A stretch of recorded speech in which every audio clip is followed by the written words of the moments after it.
You're listening to The Authenticity Show, where you get to eavesdrop on great conversations about health, creativity, and the quest for excellence. Your hosts are Carlos Casados and Satch Purcell. Well, here we are, still in the middle of a global pandemic, the COVID-19 pandemic, and we found time to record another episode. We did it safely, we stayed apart, we sterilized the equipment, we wore masks, etc., trying to be responsible. And this episode is about tapping your intuition in troubled times.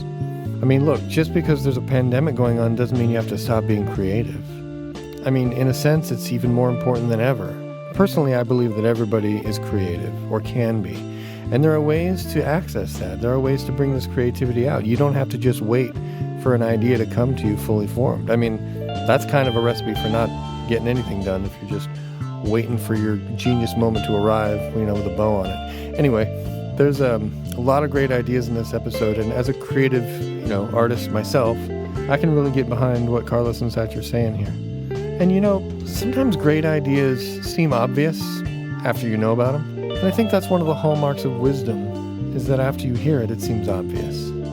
Anyway, I hope you enjoy this episode as much as I did.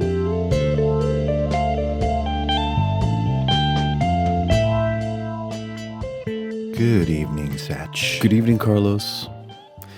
Currently, we're right in the middle of the COVID-19 pandemic. And one of the things that I think is so important about survival, and has always been part of survival, is intuition. Yeah, it's a good point. The ability to observe our surroundings and pay attention to the details, notice the patterns outside as well as inside. Yeah. And tonight we're focused mostly on the things that are outside, but there's some overlap. Yeah, there is. There's so much going on in the world around us that causes us to go in. Like physically go in. I mean, people are sheltering in place. And when you're feeling stuck, like you're inside and you really want to just get back to your life out there, sometimes we miss that opportunity, that there is a time to be still and there is a time to go inside. And this is one of those times. But then when we find ourselves doing it, all we want to do is get back outside. Speaking of which, there is a chapter in the Tao Te Ching about that particular thing. Oh, yeah? Yeah. Let me read it to you. I'd like to hear it. Without opening your door, you can open your heart to the world. Without looking out your window, you can see the essence of the Tao, or the way. The more you know, the less you understand. The master arrives without leaving, sees the light without looking, achieves without doing a thing. And of course, that's Lao Tzu. Oh, wow. That's perfect. It's perfect for right now. Mm. But even though there is a pandemic, just a little thing like a pandemic, the things we're going to talk about tonight, I have a feeling that if they're good for a pandemic, they're going to be great for the life that we're going to be getting back to when this is all over. Because just because this thing ends doesn't mean other things aren't going to happen, and we're going to have storms in our lives. Mm. And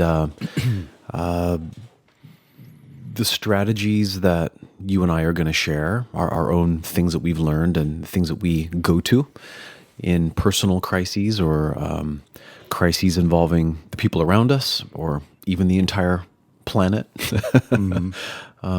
So things worth exploring. Because we're going to get through this. Of course we are. Oh, yeah. I mean, we've been through worse. You and I haven't lived through disease pandemics per se, but other things. Yeah, and, sure. And certainly the world has seen worse. We're going to be okay. It's important that people are reasonable about how they conduct themselves so that they can protect themselves and their loved ones and of course, stop the spread of the disease and all that good stuff. But outside of that, in the bigger picture, it's going to be all right. I mean, there will be some damage that happens, but this is nature. From time to time, there will be things that challenge and bring damage. And there will be growth, new growth, rebirth. There'll be regeneration. It's going to happen. I'm not downplaying the discomfort or the severity of it, just saying that bigger cycle in human nature is that we're going to be resilient, that we're going to develop resilience from this. And in many ways, I think the situation economically and also physically is going to create innovations like a motherfucker. I mean, there's going to be a lot of people who tackle the problem. And there are people out there who are brilliant in ways that I'm not, that will find incredible new strategies. So I'm aware of the danger to a degree, of course, and I'm also one who leans towards positive thinking, one who thinks towards recognizing that there's a negative thought, but also leans toward developing more positivity. Because, yeah, negative thoughts can protect you. They can teach you to, hey, be careful there, that's dangerous. They can keep us alive. But to truly live, you have to move from survival into thriving, right? Yeah. And thriving involves a lot of positivity. Yeah, agreed. And, it's easy to fall into that little trap of the mind where we say, sure, look on the bright side of something, look on the positive side. Because, people will often say, yeah, but you're staring right at this negative side too. Yeah. Right? Or they claim that you're burying your head in the sand or something. Yeah. Whereas I think the other option is to look at it like this. Are you facing the shadow or are you facing the sun? Because if you're truly standing between light and dark, right? Let's face it, that's where you are, right? There is a dark side, right? It's right there. There's a dark side, and all you have to do is turn and look at it, and there it is. But then all you have to do is turn and look at the sun. So you don't see your shadow when you're looking at the sun, but you know it's there. And this is one of those situations where it really is good for us to turn towards the sun. It doesn't mean we're ignoring that the shadow's there. It doesn't mean we're pretending it's not there. We're just choosing to turn a particular direction. It occurred to me that the phrase embrace your shadow is actually impossible. Yeah. I mean, fucking try it. Yeah. Can't be done. Right. But of course, that's not what they mean by that. But sure. Yeah. But we like to take those things and play with them a little bit. During this time, I do a lot of walking, as you know, walking, running, hiking. And it's one of the ways that I allow inspiration to flow to me and through me. But to be honest, it can happen anywhere. I mean, if I see a beautiful picture or a curious picture, or I hear an amazing piece of music, or have a great conversation with you or a close friend or someone who inspires me, that inspiration can spur other inspirations. Yeah. Yeah. I mean, this might be TMI, maybe not, but I mean, great things can come while sitting on the toilet, to be honest. Yeah, that's right. I don't know what it is. You're taking a break from the day, and you are mentally stepping away from everything else you were just doing and taking care of yourself, listening to your body. I think your attention goes inward for a moment. Yeah. And you become contemplative. By say you, I mean me. Right. Probably not everyone does. But I mean, there may be something to that whole thinker position, with the Totally, you know what I mean? totally, You're sitting on the pot. It's very similar. Yeah. Anyway, I jest, but there's some truth to it, I think. Yeah, I think so too. Lots of people tell me that they, step into my office, it's like they go to the restroom and they have an interesting thought or a series of interesting thoughts or things they want to think about. I have a theory that the shape of the porcelain underneath a body of water creates a particular vortex of energy that just stimulates consciousness and creativity. That's probably what it is. It opens your root chakra. Yeah, and then it does, and then your spinal cord is just sitting right over the apex, and it's like a magic wand. Well, this is just pure science we're talking now. Yeah. This is fact. Ask a scientist. But the point of that rabbit trail was just that I'm learning to cultivate a sort of, maybe I almost wanted to say friendly attitude towards listening to myself. And you may ask, like, why would it ever be unfriendly? Well, it isn't always, but I'm learning to listen more. I've had many, let's say, peaks and valleys in my life where at times I listened to my intuition. It took over my senses and it just kind of came out, and it was shockingly revelatory to myself or to someone else. And then silence, tumbleweeds, nothing, dry, desert, nothing coming. And then suddenly, again, another rush of insight. You know, some people might say like premonitions or precognitive understandings or just insight, right? The conscious mind, the part of me that's logical and rational, critical, all those things, thinks, wouldn't it be great to have that, to be able to switch on at any given moment, to be able to just open the valve, so to speak, or to throw the switch and suddenly you'd get all this insight coming. Yeah. And there are people who teach or proclaim to teach this. You know, they say, you know, follow these steps and you'll develop your intuition. Yeah. You know, perhaps intuition is at least a form of unconscious pattern recognition. Mm-hmm. You know, it's at least that. Yeah. If nothing else, it's at least that. Yeah. That's more of an NLP mindset around it, right? Yeah. But whatever it is, if it's something beyond that as well, or in addition to that, it's got to start by listening. And there are a lot of things that can get in the way of your listening. I know there are a lot of things that get in the way of my listening. Yeah. Not just distractions, like we would think of, you know, binge watching movies and Facebook and all the other things, Yeah. Kids and jobs and things that need to get done. There's that kind of distraction. But then there's the distraction that is rooted in the pattern of your thinking. And that in itself can prevent you from hearing the rather insightful, intuitive, inspired genius that can come through you if you're not mindful of it, if you don't do anything about it. So I've developed more of a friendly attitude towards my own listening. Yeah. And I'm starting to learn which things actually consistently bring that out more. And they're not very esoteric things. I used to play around with a lot of, I say play around, I used to work hard actually at a lot of esoteric ways of developing that. And I think there's a place for that. There really is. But I think the place for it exists, at least to my mind, after what I'm talking about now. I think when you have what I'm talking about now, this sort of practical way of connecting to it, I think that it creates the possibility to then explore some of these other esoteric ways of doing it. I mean, what do I mean by that? People can take classes in how to move energy through their body or to experience what people call energy.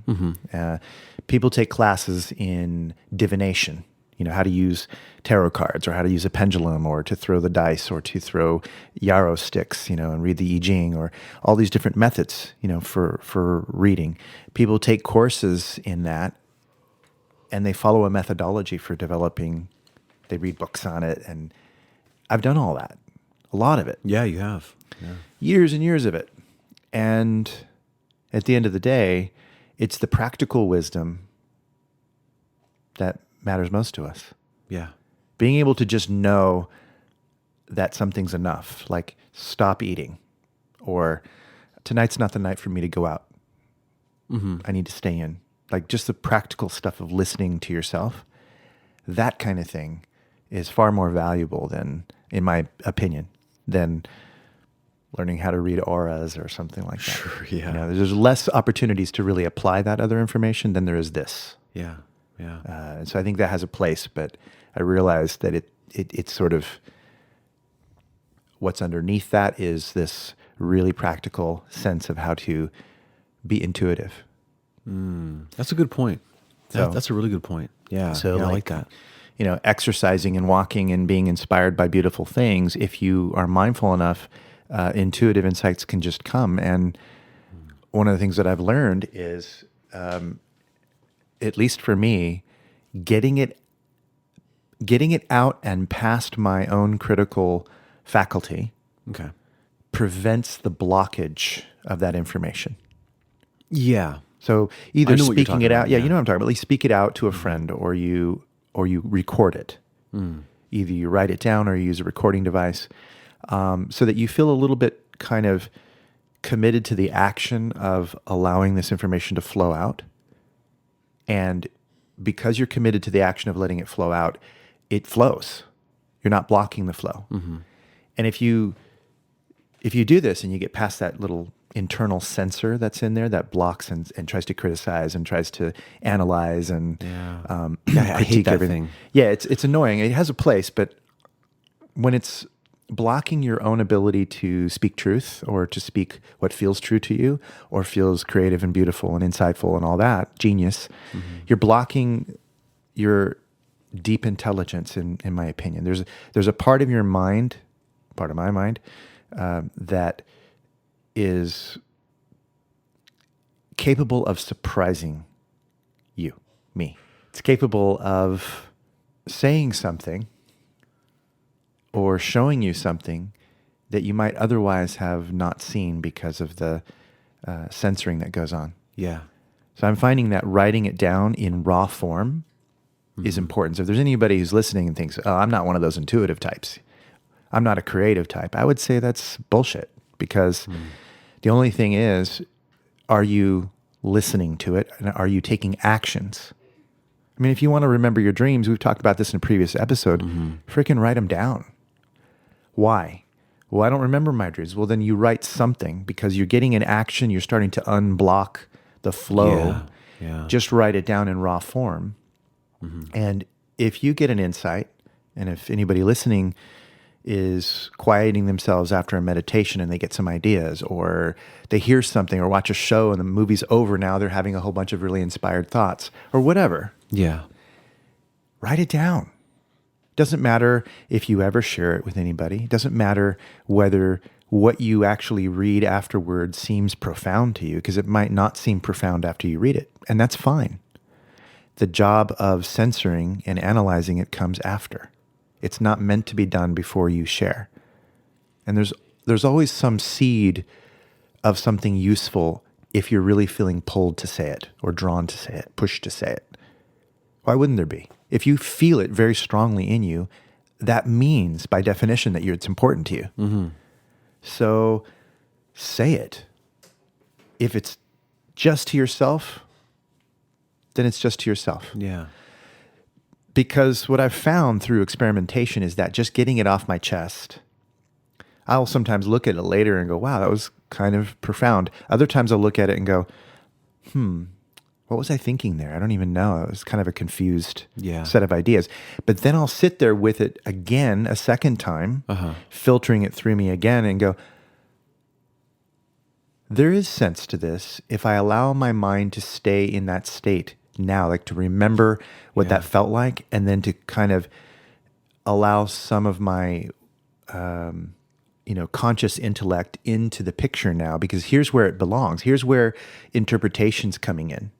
You get this abstract prophecy, if you will, right? The abstract prophecy is saying whatever the abstract prophecy is saying, but then you have to interpret that prophecy. You need the priest, if you will, to interpret the wise saying, right? Yeah. So inside of you is somebody who has been with you all of your life and can interpret.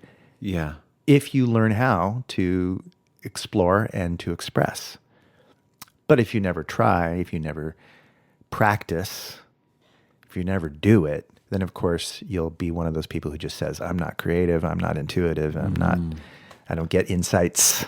Yeah. So you got to start somewhere. Yeah. And I always recommend that people don't just not attempt something because they think they're not going to be good at it, but to actually dive in and get your hands dirty, let yourself get messy. Don't worry about whether it's perfect. Just get it out, get it off your chest. You may find that there are seeds an essence of something that you wrote that can be developed into something really meaningful, really impactful once you just do a little bit of conscious mind filtering onto it. Yeah, I know what you're talking about. There are times when I'll sit down and I sit down with the intent that I'm going to find something inspiring. Oh, yeah. Right? I'm going to, boy, I'm staring at this blank page, and by the time I'm done, well, there's something special that's going to be there. Yeah. And that doesn't always work. Sometimes it does, but that oftentimes just makes me spin my wheels. Yeah, me too. I feel such pressure. I know. And then I'll have gotta be good. Like all these failed attempts, right? It's like, your classic writer's block, It's like no flow in that. And one of the things that I find that always helps, and I probably learned this from my mom, and I'll tell you how I learned it. Well, first let me tell, the idea, and then I'll explain how I got onto this.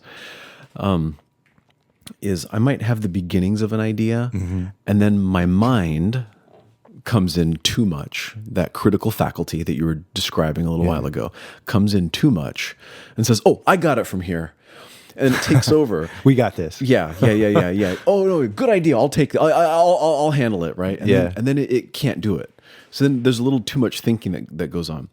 And then what I find, and maybe you find this to be true, is it's better at that time for me to say, I'm going to just submit this to my subconscious, and I'm just going to let this go for a while, and I'm going to do it knowing that there's a pretty good chance that my subconscious will know how to work on this the right way, and that when something's there, I'll get a notification, like a text message coming in on your phone, but except coming from your inner self.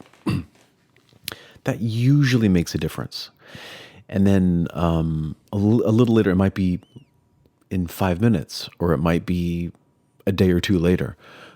But then I'll reflect on that, and boom, something comes up, something pours out, and it's like, oh, see, it comes back to trusting that deep part of yourself. Trusting. Yeah. It does. And I wanted to backtrack to the thing you said, because I think this is an important point. When you submitted it to your subconscious that way, what you didn't say, but probably did, was really had faith that it was true. Like you said it with faith. Yeah. And that's the key. Yeah, I love that. And I was going to explain where I learned this from. Yeah. My mom used to get sidetracked on what she was going to tell somebody. And she would go, "What was I going to tell you? Oh, it was something important. Was it? Oh," and she would try for like a little while. Then she would go, "Oh, you know what? I'll just submit it to my subconscious. It'll come." That's awesome. And then usually in like 5 minutes or 10 minutes, she'll go, "Oh, I remember what. Oh, see, I remember what it was I was going to tell you." Nice. And then my mom would tell me, and so I saw that happen again and again and again and again. So I just started using it for other things. That's wonderful, because in some of our NLP classes, we have this cheeky, fun thing that we do about confusion. When people say, "Well, hold on a minute, I'm confused," we teach people, at least in some of the classes I've been in, to reframe that by saying, "Yay!" We clap and we all like raise our hands and woohoo, that's awesome. You're confused. Satch is confused. Carlos is confused. And we just celebrate it. That's great. Okay. And it's such a pattern interrupt. Because the pattern, back up a second. What is the pattern of confusion? At least to my mind and to my experience, confusion is the mind is struggling, or at least attempting or trying to form a connection. So it's doing this kind of like, a transderivational search across the different, places in the mind or the brain. And it's searching for ways to connect, one piece of information to another. Yeah. And once it finds a match, then internally everything relaxes and you say, "Oh, I got it. I understand." Right? So if you think about confusion as that it just means that you're about to learn something, you're just being honest. It's a truth. Confusion means you're about to learn something. Yeah. You've said this before. I love I've said this before. It's a standard thing. So why would you have to add to the confusion emotional stress, like the pressure of having to get it right now? Like in the next 10 seconds, I have to have it, or else what? Nothing's going to happen if you don't get it in the next 10 seconds. What if it takes you a full day? Oh no.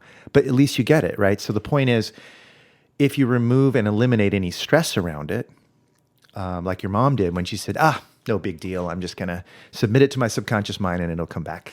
Later I'll figure it out. She's found a strategy for getting herself to relax. And when you relax, it is easier to think. I mean, how many people have struggled to remember something when they're panicked and you can see the tension in their shoulder and their face and their tummy?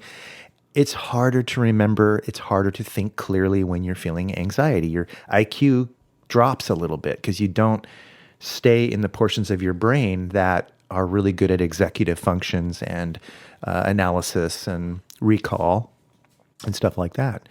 If you're in the middle of putting your groceries away in the car and somebody comes up from the street, your neighbor, and it's very easy to forget their name because it's kind of like it catches you off guard, right? You're stressed, you're panicked. But then the moment they walk away, you're like, oh, it's Bob. Exactly.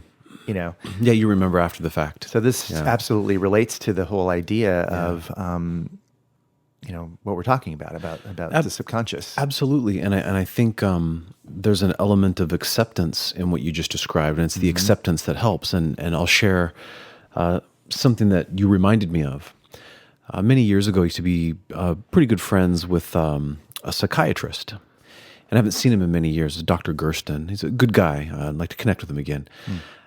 He one time said to me, do you ever go to the refrigerator, you go to the kitchen or something, and let's say you open up the fridge, and you go, oh, what did I come here for? And you forget why you went to the fridge. He said he finds that to be a wonderful time to just stop and go, I'm already in a forgetful state. That's the best time to just stop, just close my eyes and just be meditative for a moment. That's great. I'm just like, that is brilliant. That's a good hack. Isn't that great? Yeah. It's like, what was I supposed to be doing? You're like, maybe I'm supposed to be just clear and thoughtless right now. Enjoy that. Enjoy that clarity, that state of no mind, because it doesn't happen very often. So capture it when it's there and enjoy it. Yeah, why not? Or celebrate it.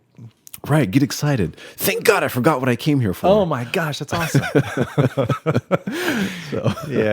Good stuff. Yeah. Well, I think this all relates to the idea of opening up to your intuitive reasoning, your intuitive understandings, your intuitive perceptions, and recognizing that it doesn't have to be a conscious mind thing right away, that there are aspects of your awareness that you are not aware of until they show themselves to you or until you become aware of them. Nice. Yeah. And that's okay. If you really think about it right now, as we're listening and talking, how much of what we're doing is actually conscious? Oh, probably very little. Yeah. And if you think of it like a percentage or a pie graph, I mean, just really think for a second. Stop and notice. If you're listening, or you and I will do this right now, just really think, what are we doing that is actually conscious? Yeah. There isn't a whole lot. Yeah, you're right. There is some, certainly. But then take it out to the rest of your day. I mean, how many times do you scratch without thinking about it? How many times do you tap your finger on the desk or bounce your knee while you're studying or reading? Or how many times, when you're eating, do you just sort of shovel food into the mouth without being conscious of the food fully moving itself down your esophagus into your stomach and settling before, mindfulness is that thing that we usually talk about, and it totally relates here because mindfulness is the awareness of the perceptions and actions in the mind while it's happening. It's paying attention. Yeah, it's more awarefulness. Awarefulness. Yeah, I think that's funny. It's a mouthful. That's a good point. Awarefulness. Yeah. Well, anyway, I'd love to share something that came to me in a mindful moment of insight. All right. A moment of flow. And I do want to share that these thoughts came in seed form. They did not come in the exact form that I'm sharing it now. They came in the exact underlying pattern sort of outline form, but what I'm going to read to you is just, it's that combined with a moment of reflection, that secondary thing I told you, where I allowed myself to go, all right, what do I know consciously that could help this to become coherent and useful? All right, let's hear this. All right. So the question I asked was, what will be useful during this time? I was doing some constellations work. What will be useful? So it's sort of like asking my generative intelligence for some hints about how to get through this time right now. So I titled this Surrender and Strategy. Living life to the fullest requires seeing things truly as they are, observing and releasing any compulsions to modify them, and cultivating within that frame insightful, wisdom-inspired action. This approach to doing life is a harmonious interaction between your primary three modes of experiencing the world. That is, from your head, from your heart, and from your gut. Stay in a loving vibration where the heart-mind is rooted securely in compassionate values. So often, love is the answer, and it is often all you really need. When making decisions, use gracefulness and efficiency as guides for strategy. You can reason through the steps deductively and inductively when need be. Trust your body's instincts and sensations as a guidance system. They are prompting you to action, but take care to coordinate mindfully as the expert equestrian rides the horse. Within quietude is a dimension where your inner wisdom can finally be heard. Silence is golden because it allows you to receive attunements and develop a clear impression of what is. Study the changes in the field all around you by being still, and discover the paradox of your stillness within the movements.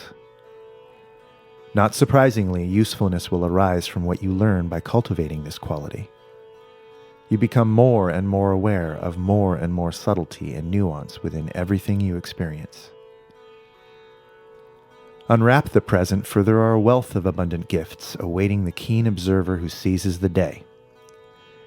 When you no longer need what you want, you can want what you need.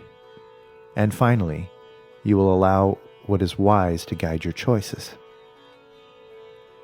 Mastery involves refining the search to a few core suspicions rather than a plethora of conclusions. It is knowing how much we still do not know, but also knowing when to proceed consciously, trusting our unconscious knowings. More useful paradoxes. We learn from failures when we embrace them with curiosity and softness. Confidence, faith in yourself while moving into the unknown is paramount. Resilience is the natural result of surviving and learning to thrive despite the difficulties.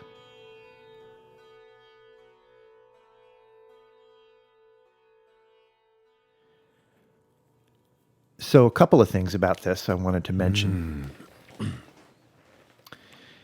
To live life to the fullest requires to see things truly as they are. You and I know this is Buddhism 101, right? Sure. This is Vipassana 101. And we've been able to acknowledge how wise that is, to know how important that is. It's at the root of everything we do. If you're not noticing that compulsions can arise causing you to act before you think, which is what we were just talking about, unconscious actions, right? Yeah. There's nothing wrong with the unconscious, but if the unconscious is dominating all of your behaviors, then it means you're not examining what might be going on there. Yeah. And there might be better ways. There might be things you've learned that need to be updated, understood differently. Very often we get our hands into things, we change things before we need to. We create unnecessary drama We create unnecessary work. We flail about, causing more of a ruckus than if we just allowed things to kind of steady on their own. I'm not suggesting you don't do anything. It's just that the more you cultivate the ability to watch what is and to observe the compulsion to act on it, the more control you'll be able to have over when you actually should act, when it would make most sense and be the most wise thing for you to do. Yeah. So that's super important, and you can't really live life to the fullest if you're not doing that. Yeah. At least not from my perspective, because living life to the fullest means being able to cultivate yourself along the way, and to become the best version of yourself as you can be. Yeah. Obviously, the primary three modes of experiencing the world, I mean, by being able to understand that we have these primary three ways, it makes a heck of a lot more sense. Mm-hmm. And you're talking about head, heart, and gut. Head, heart, and gut. Yeah. I mean, they are different ways of seeing the world. And for those who don't know this, they are actually brains. You know, they qualify these days according to the definition. Yeah. But we know from colloquial wisdom that that's true. You know, use your head, man. You know, listen to your heart. Listen to your heart. You know, follow your gut instincts. You know, we know these things. This has been observed for, you know, hundreds of thousands of years, probably. Staying in a loving vibration and knowing that love is often the answer and it's all you really need. That's just from my personal experience. Like, I checked in that a lot of the solution is going into the heart. Love is so powerful, and obviously love can mean so many different things here. So I'm talking about deep love, broad love, unconditional love. I'm talking about what some spiritual teachings might refer to as universal love, divine love, if you will. But you don't have to believe in a supreme being to be able to practice being in a loving vibration. It's just saying, trust your heart, develop your compassion, live life from that place, and a lot of the problems that are happening will dissolve. If you know nothing else to do, like your mind doesn't know what strategy to use, trust your heart. Yes. Meaning, go into your heart, move from your heart, speak from your heart, listen with your heart. If you know nothing else to do, you'll probably find the solution by loving. You know? Yes. You know, I'm so glad you said that. When you apply a dose of love to any situation, it helps loosen and relax. And that's what we were talking about a little while ago. How when you sort of let go of the thing that you're trying to do, then you're suddenly able to do it. Well, I think quite often, or at least one of the reasons why love is often enough, is because it gives you that relaxation. You know, to experience a state of love, compassion, understanding involves a certain amount of letting go and relaxing and accepting. Yes. So it almost takes care of it for you. Plus, haven't you found in your life that when you're dealing with a difficult person, that the application of love and compassion, if you really achieve it, that it makes a huge difference in the way that person perceives you and the way they interact with you. I mean, it's not an easy task, mind you, but haven't you found that to be true? Oh, I have found it to be true. Yeah. I found it to be true pretty much all the time. Yeah. I mean, like, I can't think of a time when I decided to be understanding and kind and loving to a person or a situation or something like that, when it didn't either make me better or them better or the situation better, or at least more tolerable. And I want to qualify that statement because the devil's advocate inside of me wanted to say, well, but you know, what about those times when I did something nice for someone and they just didn't appreciate it and just made it worse and they argued more? Right. And I would say, look at the presuppositions in your actions, meaning what were you expecting when you were giving that loving behavior? What was the expectation? Was the expectation that I'm going to do this and you're going to change for me?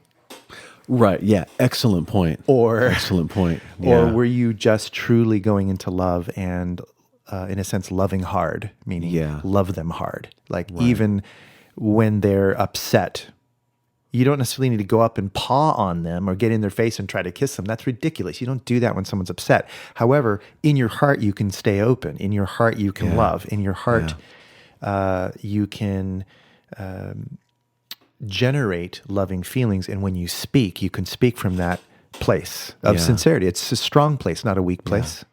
You know, it's a courageous place, in fact. It is very courageous. And you know, you're reminding me of our beloved Vipassana teacher, Goenka. Yeah. When he explained that when you get angry, when you're miserable, or when you're angry, that you are the first victim of your own anger because now you're living in an angry mind. Yeah. In the same way, what's the flip side of that? If you go into a loving state, then aren't you the first beneficiary of that loving state? You are, right? So if person A is in a difficult state of mind, and I'm person B, and I decide that I've found an opportunity right now to choose a more loving approach. I'm the first beneficiary. So to go back to what you said, when somebody says, but what about the time I did something nice and I just got burned? You know, like, well, at least for that moment, you got to experience that loving state. Great point. So that's wonderful. Take that and run with it. Exactly. Well, this is reminiscent of something else we spoke about in the past. I told you one of my pet peeves was the phrase compassion fatigue. Oh, yes. Because I believe that it should be called empathy fatigue. I think it's a misnomer. True compassion, as I understand it, and as you understand it, is not something that gets fatigued. No, yeah. I definitely. Empathy can fatigue you. Empathy can get fatigued, Compassion is something that almost protects you from negativity. When you develop it inside, it creates almost an internal buffer. Because, like you say, you're the first beneficiary. So you're, the old saying of, when you hold anger in, it's like holding onto a hot coal or drinking poison and then expecting it to hurt the opponent. Yeah. Well, the opposite is also true when it comes to love. When you go into this, higher love, this compassion vibration, you're drinking it right away. It's soaking into your cells right away. It's protecting and buffering you from the negativity. Right. So it's really the most badass thing to do. It totally is. It's like putting on your cape. It is. It's like your magical powers just are now seething through every cell of your body. Right. It's like, hold awesome. on. Let me put on my love cape. Here it is. I said when making decisions, use gracefulness and efficiency as guides for strategy because I'm talking about using the head mind. We don't want to fall into the category of being so cerebral that we start to become mechanical in our thinking only. Nothing wrong with mechanical thinking; it has a place.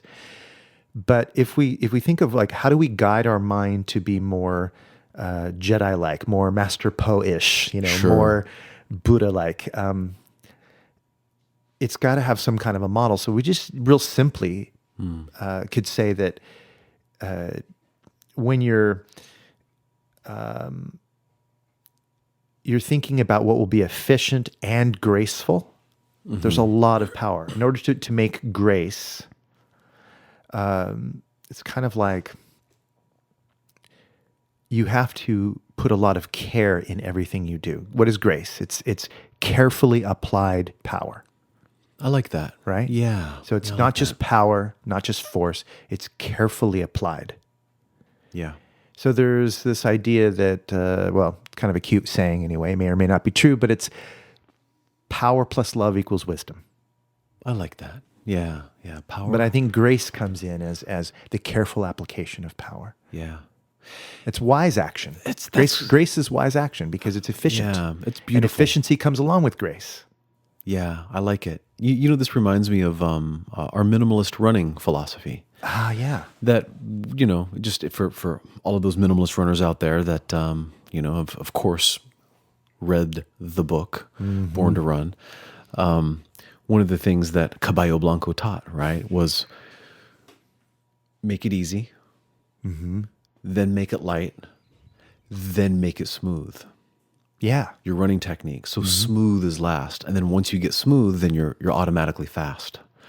And that's that gracefulness part at the end. It is. It's exactly that. Because you're talking about the power and and then like the technique, and then when you get it all blended together, then it's all of those things. It's fast, it's powerful, it's beautiful, it's easy. I love that. It's light. That's perfect. Then I said, trust your body's instincts as a guidance system. Well, what the hell else are you going to use as a guidance system? You've got to listen to what your nervous system is telling you.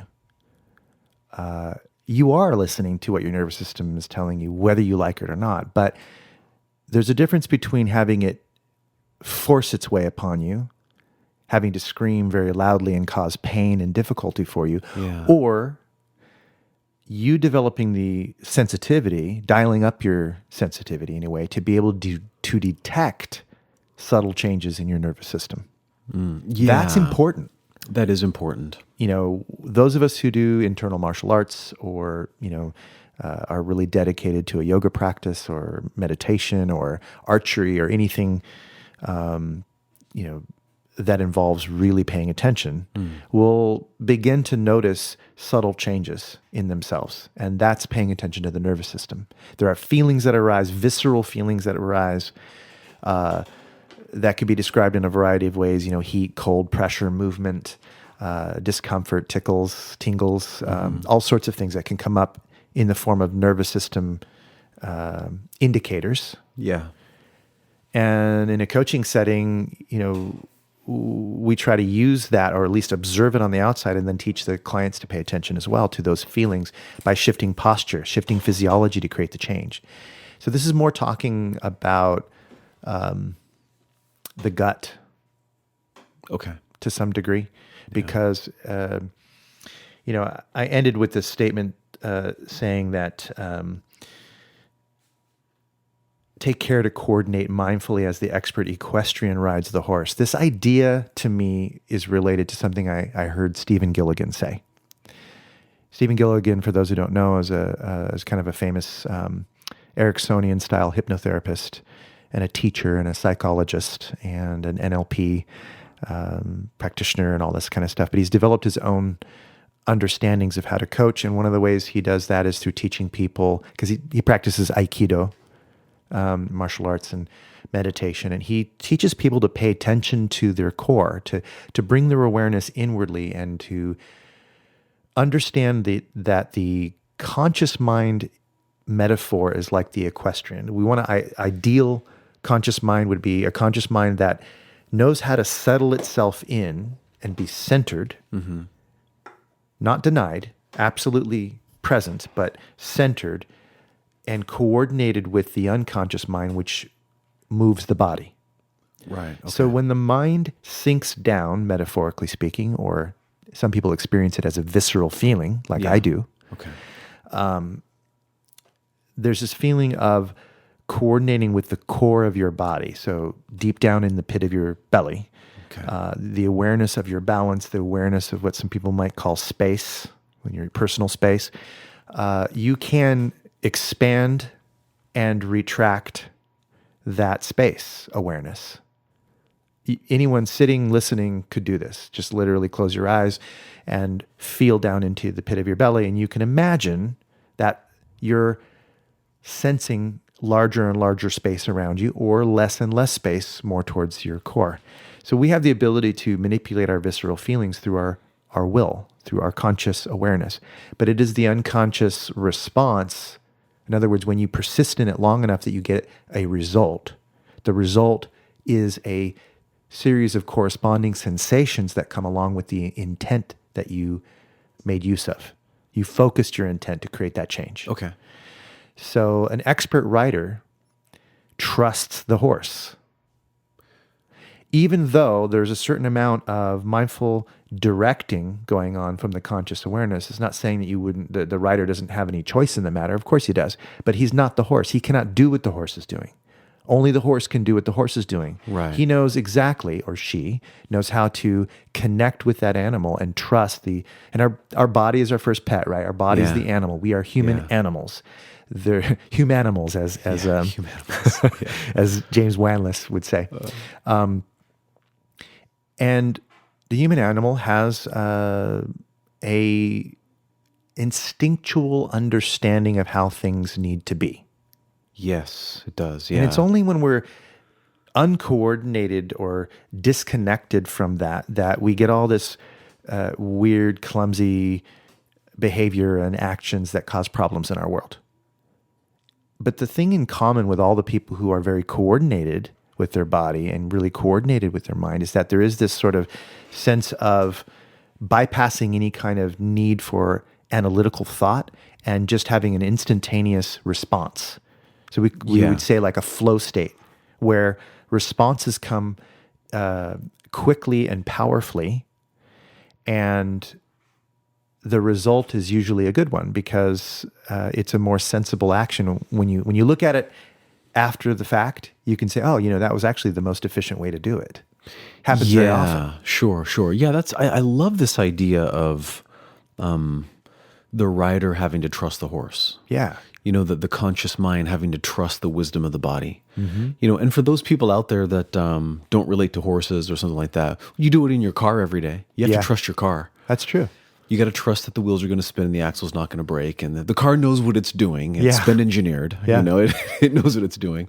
So everybody does this all the time. It's a beautiful metaphor for that mind-body, cooperation. Well, yeah, and in particular, another element of that is that there are quite a few of us, I've been there before, who stop trusting.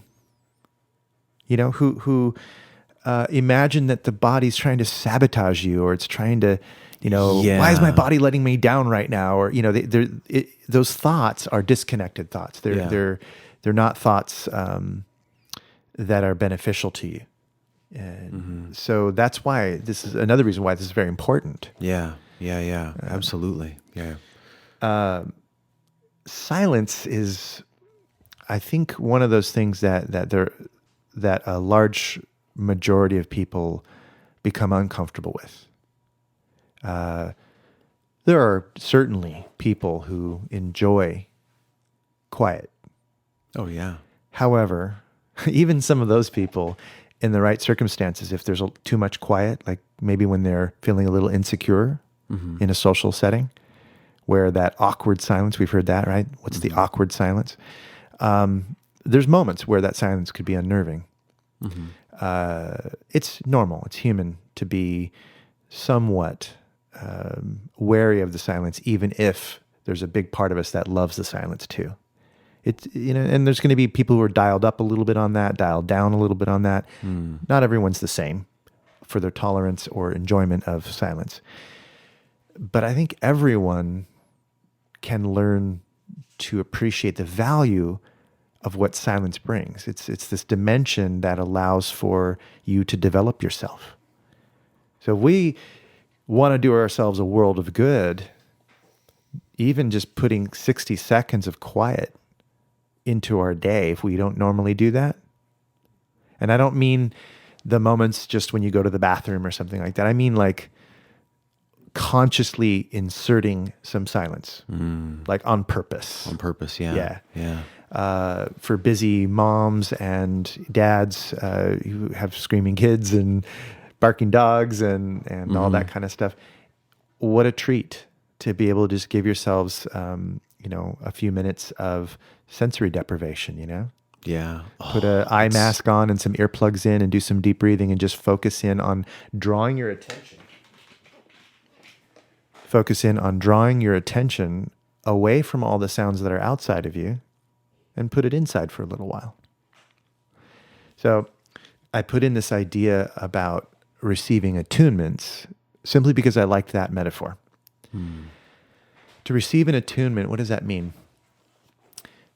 Our sensory system is learning from everything that it sees. So if we had a perfectly placid lake and we leaned over and looked at ourselves, we would see an undifferentiated image of ourselves. And we'd be able to see, oh, there's my eyes, my nose, my mouth, my ears, my hair.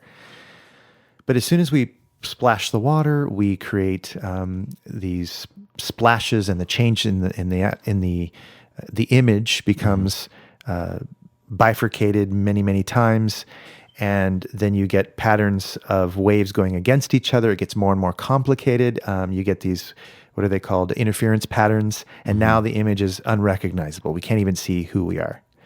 So I liken our ability to reflect on things as our ability to see our reflection in things.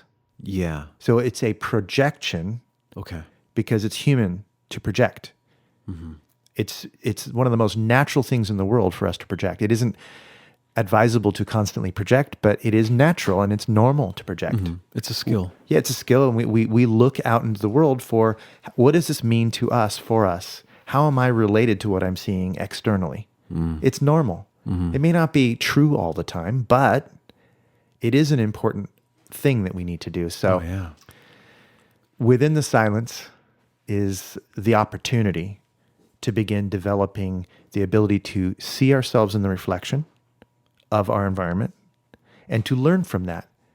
Hence, a deeper dive into the intuitive development of ourselves. So we're talking about developing intuition and being able to really tap that. That's a primary way if you did nothing else. Yeah, totally. I said study the changes in the field all around you, because the field is literally everything that surrounds us. It's just a term for everything, the quantum field, if you want to put it that way. But it's we're existing within this closed system, a rather complex closed system. But we have the capacity to reflect and see patterns within it. Yeah. The 10,000 things. The 10,000 things, yes. For a person who does this, there are abundant gifts to be harvested from that. Opportunities for saying something useful, opportunities for you to realize something that had been blocking you for ages that you can finally let go of. There's just an endless supply of abundance that can come from that. If you're willing to seize the moment and seize the day, take action on what you learn. Not from a place of compulsion, mind you, but from a place of wise choosing. You know, that place within you that knows how to reflect and get agreement from all of your three brains can say, hell yes, or hell no. You know? Yeah.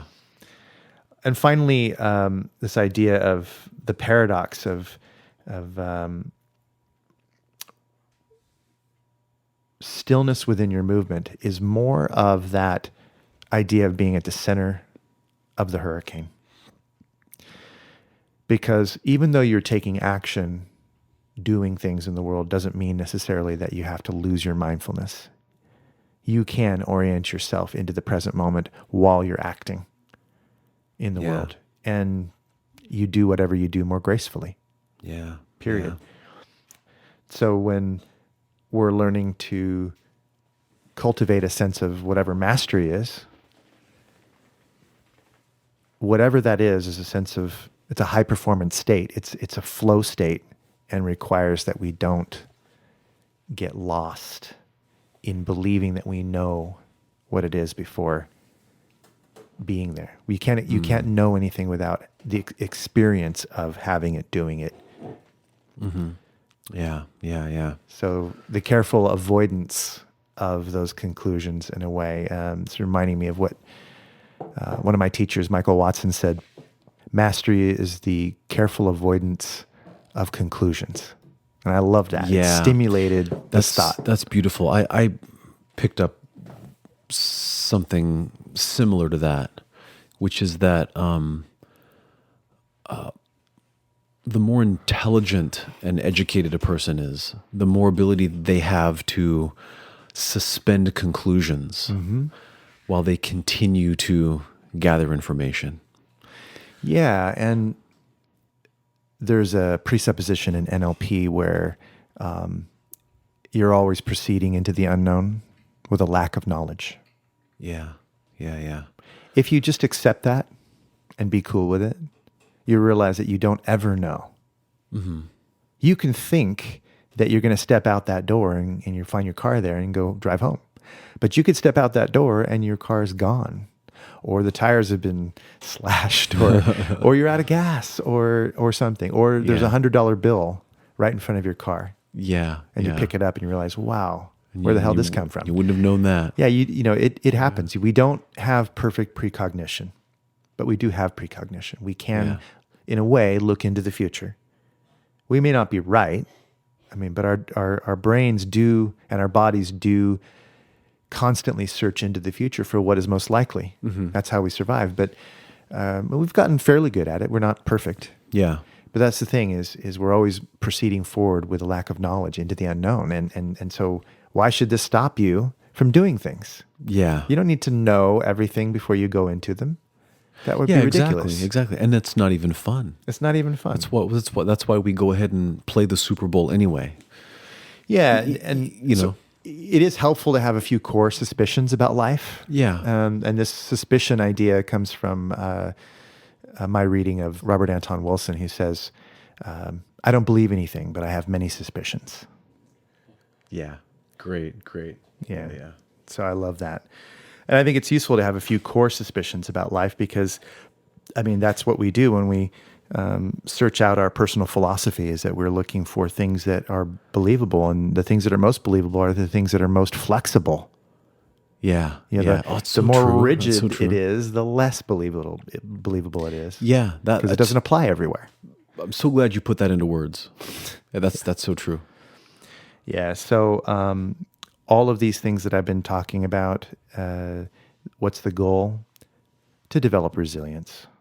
And if you did these things and you proceed and you get to survive, and then you can transform that surviving into something positive like thriving, at that point, you've already become resilient. It's the natural result. Yeah. Well put, Carlos. Yeah. So that was some amazing insights in there. Really good stuff. You put some things into words that were hard to put into words. And I can really see how you just let the bulk of that come from someplace inside you, and then applied the mind to just chisel it and hone it a little bit, to find the right words. Really good stuff. I actually learned a lot from this. Nice. Yeah. It also clarified some things that maybe I didn't realize that that's what was working for me all this time. But then when you do recognize those kinds of things, then you start to develop a better relationship with those concepts. You can go back to them consciously. Earlier, you were talking about paying attention to what your nervous system is telling you. And that it's always telling you something, and we are always listening to it. Yeah. It reminds me of having a radio on, but you don't know that that's a radio that's on. And then so you believe everything you hear on the radio, or you disbelieve everything you hear on the radio, or the radio is annoying you, or you can't shut it off. But when you discover, oh, that's just a radio, what an amazing thing that is. Now when I hear it, I can choose to listen to it differently. I can go, that radio is one piece of information. I can go there. I can change the channel. I can turn the volume down. I can turn the volume up. I can move the position of the radio. Suddenly you can benefit from the radio rather than being tortured from it. Well, Satch, thanks for absorbing and relating to what it is that I'm talking about. I know that a lot of the stuff that I'm saying is kind of like relatable in the sense of so many conversations that you and I have shared about similar ideas, about how to live best, how to listen differently, and how to explore different ways of working with our own perceptions. Yeah. So that's really, really cool. On the same day that I wrote this, I also wrote a poem. I was out running and I wrote a poem. I thought maybe I'd share it since it's kind of like along the same lines as listening to your creativity and allowing ideas to come forward. Yes. And being that it's springtime, I named this Spring's Eternal Hope. Obviously a play on the idea of hope springs eternal. Yes. Spring's eternal hope and the sun's over the slope. Valleys open wide and the rivers course inside. Flowers growing and blooming, lovers groaning and booming. What is the color of that mirror reflecting through the window? Can you smell the sweet scent of its brightly colored rainbow? Octarine shades of luminous flavor flash forward with tongues of time, bringing me back to tomorrow's promise of presence in line. The felt sense of a feeling of what happens. A sensual, sensical nonsense happens. How can this be? Why now, to me? The puzzle piece is the puzzling piece it brings, folding and nestling within an angel's wings. But destiny decides the strides, while fate gives faith in karmic ties. It won't fit into that picture yet, completes another. This piece comes from uniting the piece of self with other. Yes and not yes, but definitely maybe. It's only possible because we can, and we could, and we should, and we must, and we are. Some part of us, some part of all of us is. Sometimes it is nothing short of something divine, but always something is nothing far from something sublime. Drop the mic. Cool. Moral of the story is, wouldn't it be nice if we just keep listening and letting ourselves speak out to the world, whatever it is? Because if there's something inside that feels important to you, then it deserves to be heard by someone, if not yourself. Yeah. So get that shit on paper. Yeah. Don't criticize it until you've had time to let it soak in. And then allow your criticism to be useful by not turning it into a negative, shitty story about yourself. Turn it into something that is useful, that is helpful to you. If you're going to critique, then add something useful in that critique. Make it a loving critique.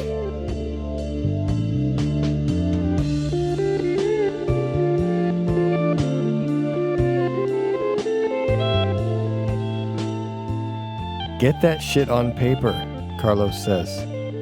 Wiser words were never spoken.